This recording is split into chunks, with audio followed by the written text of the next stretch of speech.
Monsieur Roman Allais, le président de Caron Parfums. L'histoire de votre maison, de la marche, la philosophie. Bonjour. La marque Caron, c'est une vieille dame, 1904. C'est, on peut dire, la deuxième gamme française de parfums par des parfumeurs, étant encore actuelle. Il y avait Guerlain qui était un parfum et Caron. Après, il y a d'autres marques plus petites ou autres, mais Caron, donc 1904, créé par un homme qui était un passionné des odeurs, des plantes, et qui voulait faire vivre aux femmes et aux hommes tous les voyages qu'il avait fait dans le monde pour les fleurs. Et il a été, avant l'heure, un créateur de parfums avec réellement un esprit qu'on appelle aujourd'hui en Europe niche. Même si je trouve que le mot n'est pas très joli, niche, il était provocateur de parfums et de révolution. Trouver des fleurs comme Narcisse Noir à l'époque, en 1911. En 1934, il décide de créer un parfum pour les hommes.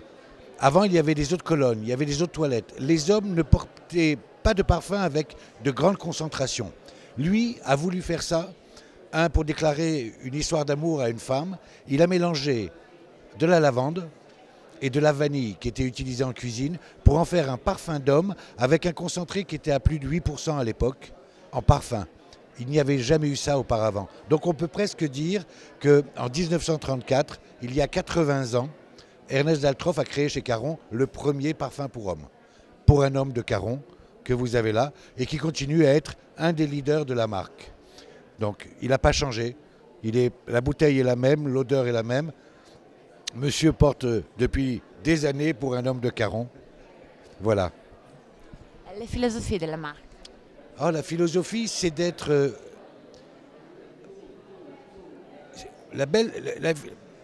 excusez-moi, la philosophie de la marque, elle est basée sur le fait d'être novateur dans certains parfums.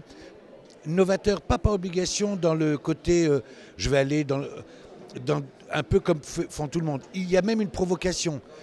Caron, depuis des années par exemple, avait sorti en 1957 un parfum qui est presque importable et pourtant il est aimé, qui s'appelle Poivre. C'est du poivre, c'est du clou de girofle et c'est des mélanges forts. Mais on peut dire que c'est aussi l'histoire pour les femmes. Tous les parfums, c'est une déclaration d'amour aux femmes et c'est aux femmes de laisser un sillage. Quand elles quittent la pièce, même si elle n'est plus là, grâce à son odeur, on se souvient d'elle. Donc il y a un vrai sillage. C'est de la haute parfumerie. Ce sont des parfums en flacon, mais ce sont des parfums aussi dans des fontaines de baccarat ou de dôme, car les nouvelles fontaines sont en dôme, qui nous permettent dans le monde d'avoir une vingtaine aujourd'hui de points de vente où les parfums fontaines, vous ne les trouvez que en fontaine. Vous venez avec votre flacon, que ce soit en Italie, il y a quelques points de vente en Italie, que ce soit à Paris, à Londres, à Dubaï, à Jakarta, à New York. Le parfum que vous prenez en fontaine, il n'y a que dans les points de vente où il y aura des fontaines que vous pourrez l'acheter. Nulle part ailleurs. Les nouveaux parfums, c'est quoi l'édition d'Excens? Alors les nouveaux parfums. Les nouveaux parfums, ça a été le plus amusant dans les nouveaux parfums, c'est Più Belloggia. Più Belloggia. Il n'a pas été fait pour Più Belloggia. C'était un parfum qui avait été créé par Daltroff, mais il ne s'appelle pas Più Belloggia au départ, il s'appelait Belloggia. Sa muse, Félicie Van Belloggia, c'était sa muse, son égérie, était venue en Italie. Et elle avait été passer un week-end merveilleux à Bellagio. Elle est revenue en France et elle a dit on ne peut pas sortir un parfum qui s'appelle Bellagio. Mais si on sortait quelque chose qui soit ce week-end merveilleux. Et donc ça a été Belloggia. Belloggia a été un parfum qui s'est vendu énormément aux États-Unis dans les années 40 et 50. C'est un parfum très difficile dans le sens que c'est un œillet incarnation en anglais. Et très dur à travailler par tous les parfumeurs parce que ce n'est pas une plante très agréable au départ. Et au fur et à mesure que les années ont passé, le Belloggia se vendait de moins en moins. Parce que la nouvelle clientèle a du mal avec l'œillet. L'œillet était très très poudré à l'époque et il se vendait moins parce que la clientèle avait tendance à mourir. Pas à cause du parfum, mais à cause de l'âge. Et donc, je me suis amusé avec Richard Fraisse, car je travaille avec un nez qui travaille dans la maison exclusivement, qui est la 3e génération de nez, Richard Fraisse. Son père avait fait Arpège de Lanvin, son grand-père avait fait English Lavender, et il travaille avec moi. Je lui ai dit, Richard, prends Belloggia, qui est une histoire d'amour. Je sais que tu n'aimes pas les œillets, mais fais-moi, avec de l'œillet, une nouvelle version d'amour. Et alors il m'a sorti quelque chose qui est très beau et qui s'appelle Più Belloggia, encore plus d'amour. L'inspiration pour Più Belloggia est l'Italie. Excusez-moi. L'inspiration est l'Italie. Au départ, c'est l'Italie, c'est Bellagio. Il y a ça longtemps, mais ça continue. Et aujourd'hui, celui-ci a revu le jour et marche très bien. Je suis très content. Œillet, très œillet. Et celui-ci, beaucoup plus gourmand. C'était une envie que j'avais de sortir un parfum qui puisse se rapprocher un peu du plaisir de la cuisine, sans être alimentaire, qu'il soit généreux et gourmand, réellement généreux et gourmand. Et donc, il s'appelle Ma Ylang, avec de l'ylang-ylang, avec de la figue de Soliès Pont, qui est une superbe figue. Il y a des huiles merveilleuses dedans. C'est un parfum qu'il faut découvrir. C'est un parfum qui, comme tous les parfums Caron, quand un homme offre un parfum à une femme, c'est quelque part lui dire je t'aime.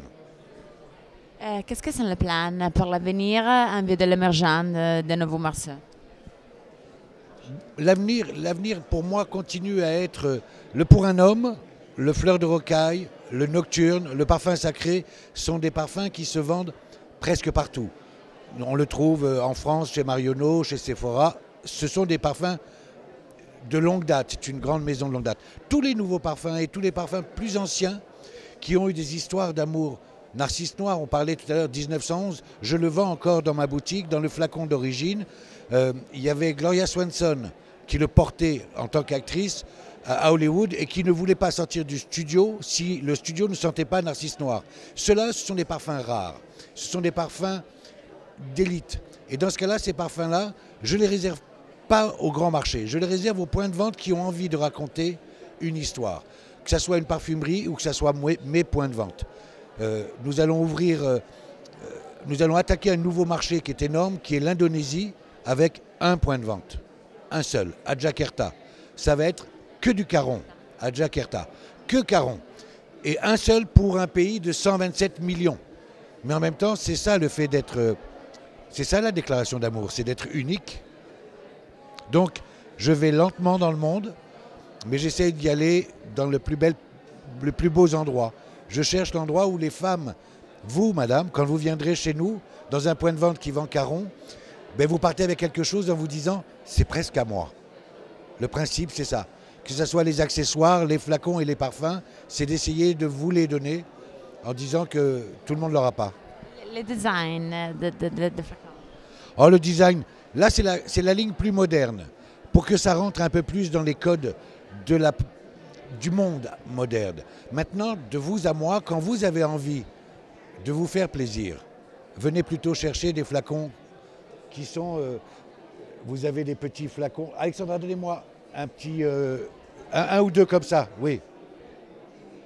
Voilà.